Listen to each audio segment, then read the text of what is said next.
Does that happen to you sometimes? That you wake up and immediately you've got a song in your head?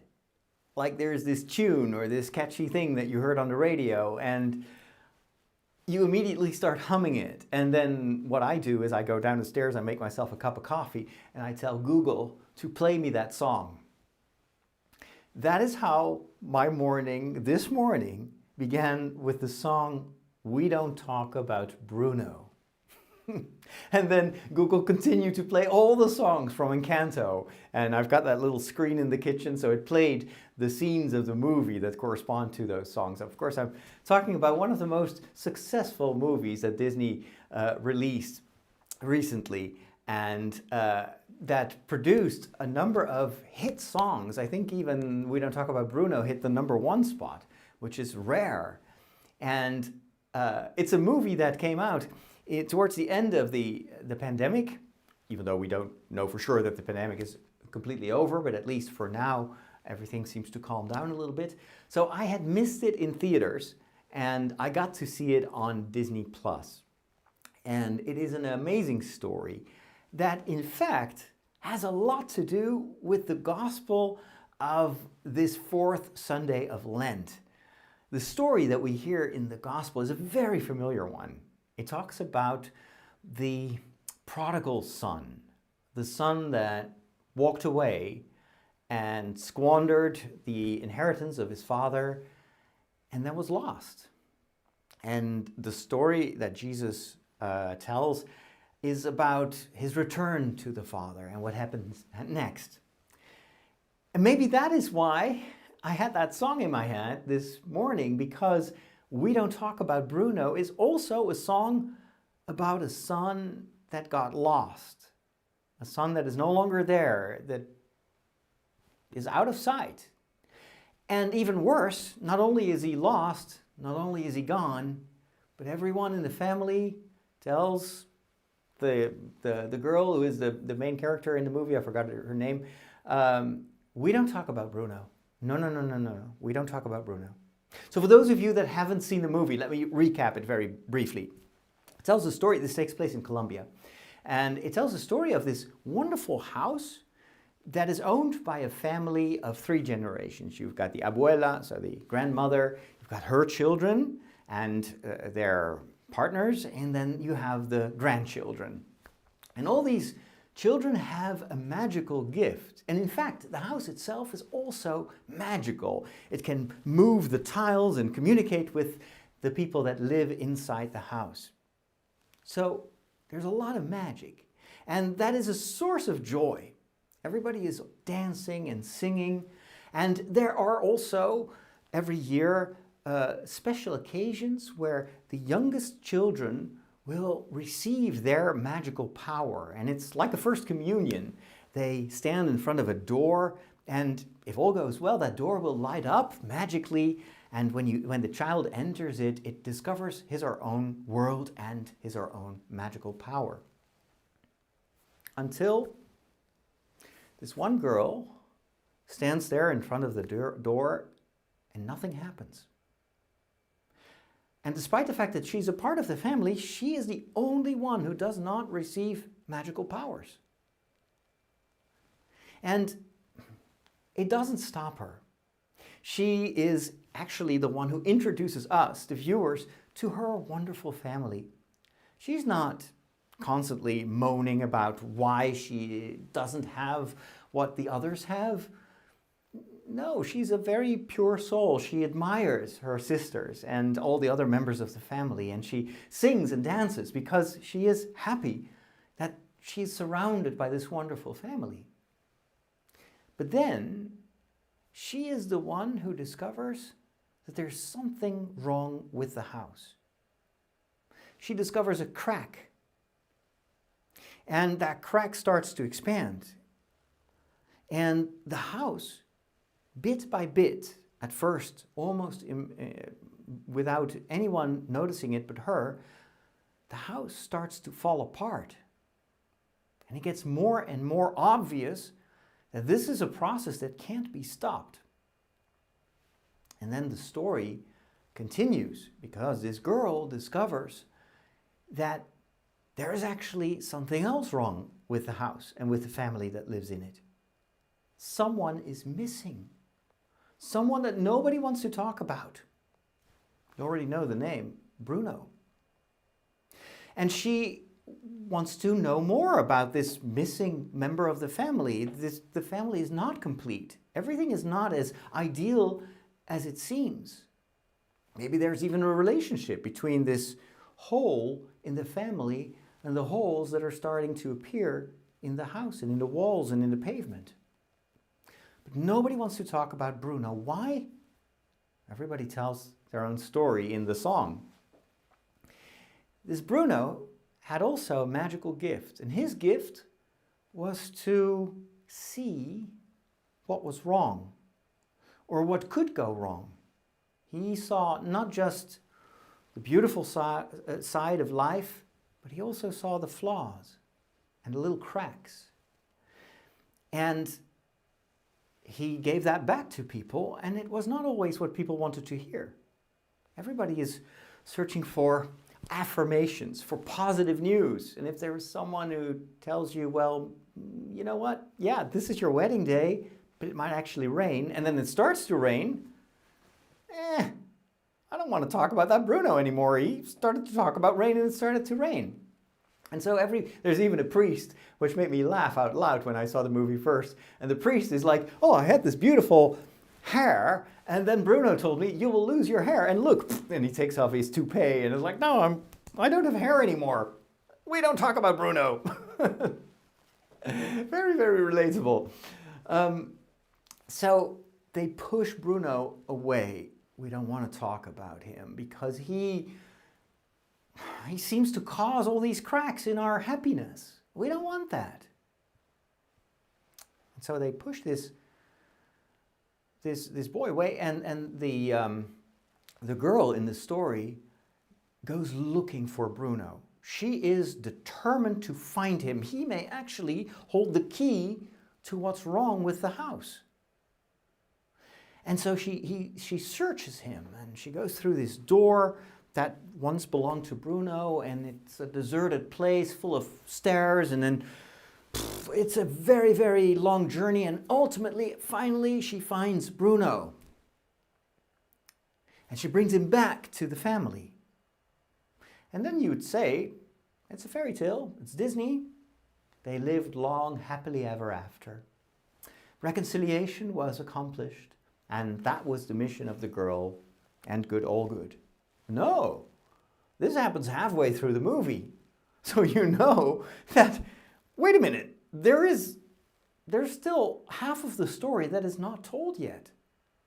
So wait a minute, so you have reconciliation, you have the return of the prodigal son, and so why isn't this the end? Well, you know what? The gospel of this fourth Sunday of Lent, Sunday Laetare, is a very, very similar story. It's a story about this son who walks away, spoils his life, and then returns to his father. And you know what? The way Jesus tells it is not romantic at all. He doesn't tell it as a fairy tale. He stresses everything that went wrong in the lives of these people. To begin with the greed of this son. He was like, you know what? I don't want to wait anymore. I want that money now. Live today, and then we'll think about tomorrow later. But then, of course, if you never invest in the future, if you think, well, you know what? I need to enjoy the money right now. Sometimes life gives you lemons. And then you have to deal with that. And if you've never thought of that, then of course you're going to get in trouble. And Jesus describes the disaster that happens to this kid.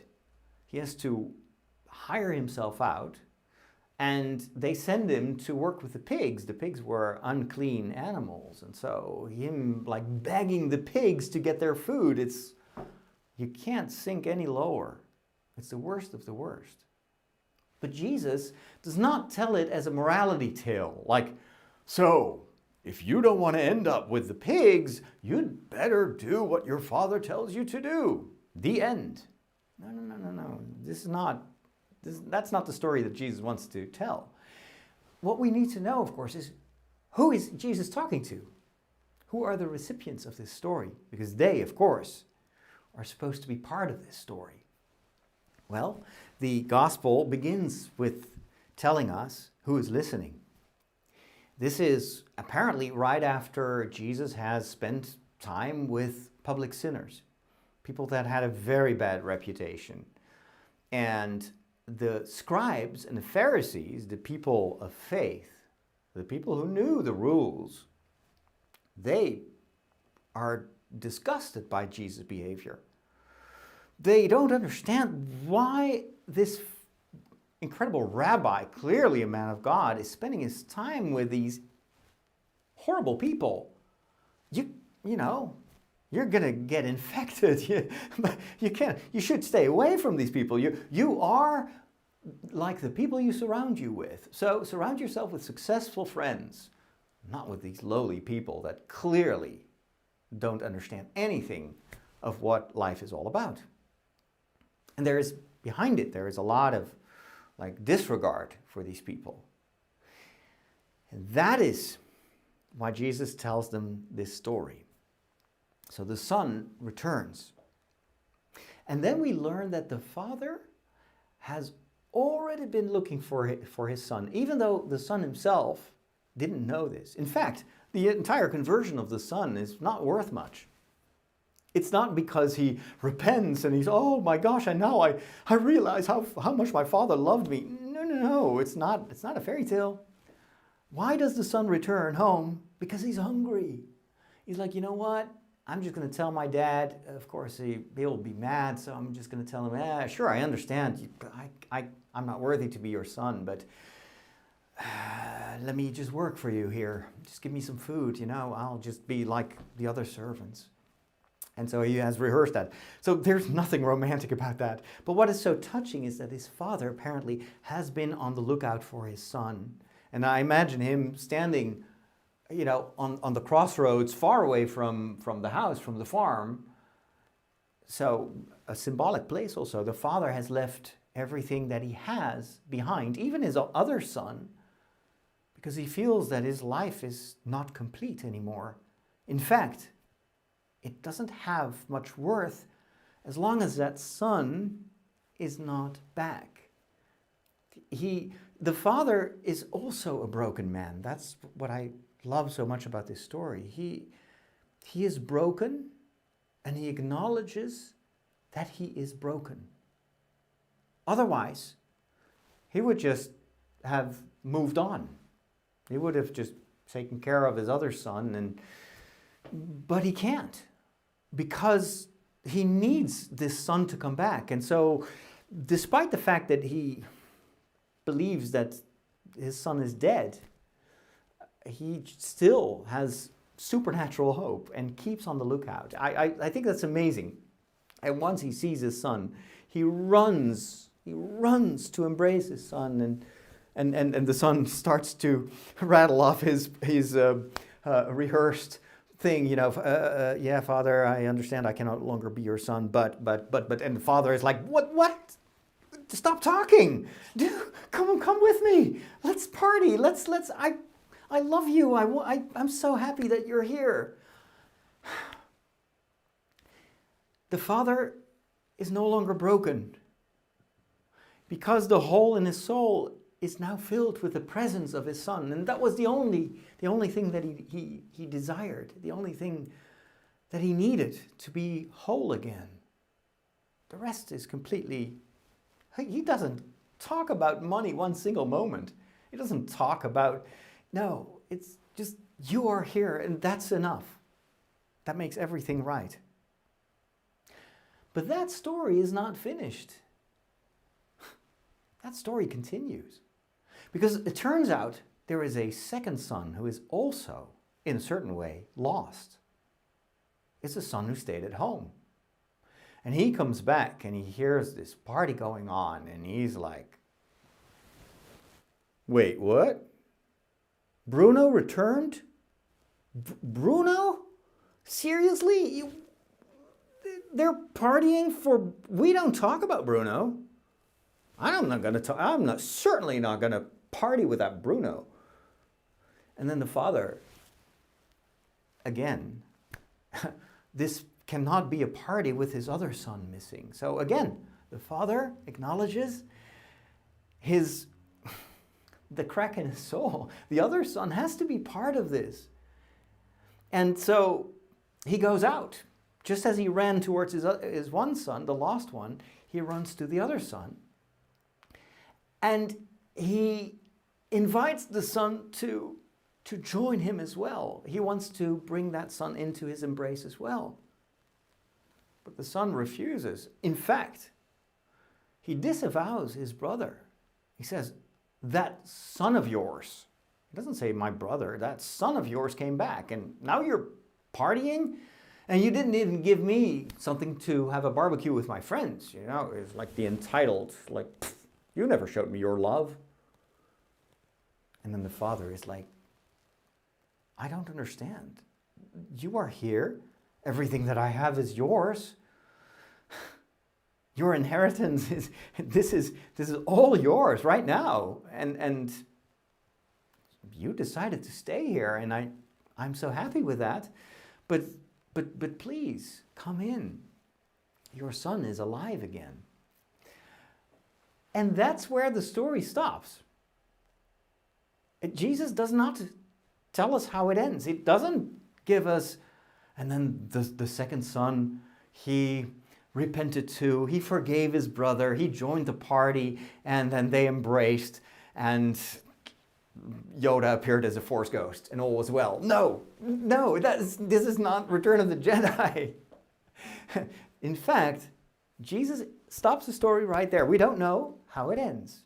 And maybe the scribes and the Pharisees that were listening to the story, they were like, and then what?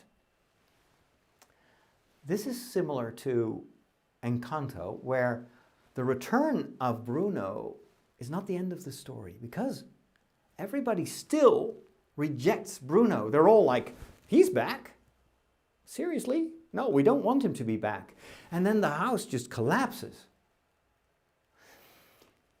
And then things start to change. And there's still this girl who is going to all her sisters, and even to Abuela, to the grandmother, to understand what's going on, what's amiss. She is the only one who understands that the house cannot hold together if the family doesn't hold together. And she discovers that all these people, all these members of the family, despite all their magical powers that she also admired and was jealous of even sometimes, that in fact, they are all also broken. There's this strong sister of hers that can lift up houses, but she almost crumbles under the pressure of always having to be the strong one. She can never just be afraid sometime or not knowing. And so she's weak, and then she's encouraged to acknowledge that it's okay to sometimes not be strong. And there's this other girl who is just everything she touches turns into roses, and she's like the superhero that everybody loves and brings cheer and beauty. And then these two sisters have a talk, and then this sister of the flower, she's like, but don't you understand? I hate all these pink roses. I hate rose, the color. Let me do something more extravagant, but I'm afraid that if I do something that people don't expect, that they're going to reject me.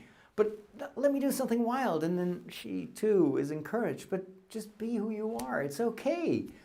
You don't have to, you're not just my sister or loved if you do what we expect you to do. It's okay if you're different, if you want to be different. And even Abuela, even the grandmother, has her own secret brokenness. And maybe she is the one who is most broken, because she's petrified. She's so traumatized by what happened before the house was built. I won't spoil it all. You can watch the movie for yourself. But she too finally acknowledges that her role as a grandmother is part of the problem. She was so desperate to keep everything as it was and keep everything together that her hands were closed, and she didn't really acknowledge the members of her family as they are, also with their flaws, also that it's not about magical powers in life. That's not what is important in people. And so it's at that moment when everybody acknowledges, hey, I'm broken too, but there's something more important than what I did wrong or what I can't do. And that is that there is a family that wants me back and that cannot be whole without me. That is when the house is rebuilt. That is when finally the story ends as a fairy tale. But it is not without first everyone in the story having paid their due, and that is to acknowledge that they too are broken, like the house was, and that it is in their brokenness that they are accepted as a part of the family. And it is once they have acknowledged that they themselves have flaws, that they can finally acknowledge Bruno, the one that everybody rejected, that everybody blamed for everything that was wrong in the world and in their life. But now that they have embraced the fact that life is what it is, I am what I am, but it's good enough, that is when they accept themselves, that is when they start to learn how to accept Bruno. This is why Jesus does not finish his story, because he wants his listeners, the scribes and the Pharisees, to finish the story themselves. If the Father himself, if God himself can be vulnerable, can have his heart broken because people are walking away from him, and he doesn't stop trying to run after his children, trying to invite them back in. If the Father can be that vulnerable, then you can be too. And you should look inside and acknowledge everything that is broken in you, something that the scribes and Pharisees have a hard time doing. But once you do that, then you will be able to also receive the other broken people. As long as you think that you are perfect, or at least you want to make people around you believe that you are perfect, you will never be able to embrace someone who has messed up. But once you discover that you are the one who is the prodigal son or the prodigal sister, the prodigal daughter, that you are the one who was lost, and you will be like the Father. You'll go looking for other people that were lost, that are lost just like you were lost. You will be able to bring them back into the fold. This is a very pertinent story in today's world. With the war in Ukraine dividing the world, breaking relationships, hurting families and children and mothers, and fear holding everyone in the grip and causing cracks in the very fabric of our society. And we fear for our lives, we fear for our future, we fear an escalation of hatred, and we don't know what to do. Today's gospel, but also Encanto as a modern fairy tale, give us a solution. They give us an indication as to what we can do, and that is to acknowledge that war is not something that starts with dictators with nuclear weapons and big armies.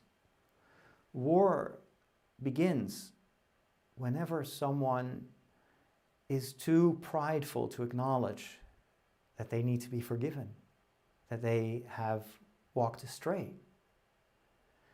If you are unable to open your heart so you can be healed, but instead you try to build your house in your life on the basis of cramp and fear, and you project something that is not you, that's where relationship starts to break. That's where families start to fall apart. It's when you look at the other as your brother. Not that son of yours, my brother, my sister. If you can even look at your enemy like that, it is my brother, it's my sister, and they are lost. But I hope that they will be found. I hope that they will come back. It's only then that this world can heal again. There is a lot of brokenness. But right now, we can already see the beginnings of healing. In the middle of the war, where people love one another, sacrifice themselves to save others, come together to help others in need. That is where the house that we build together starts to come together again. And I saw proof of that this morning. I'd given the same homily in the parish this morning, which was a bit of a risk because I never know if the people in church have seen this movie. Probably 99% of the people hadn't seen it. But so I also talked about the refugees that are now everywhere in our country. And I saw how much my fellow Dutchmen are coming together to help them, to welcome them, to support them, to listen to them. And how much that makes me proud and makes me have hope for the future. Because that's where springtime begins. And then after Mass, I'm not kidding you, we were sitting there with the parishioners for a cup of coffee, and there are 10 Ukrainian refugees who walk in.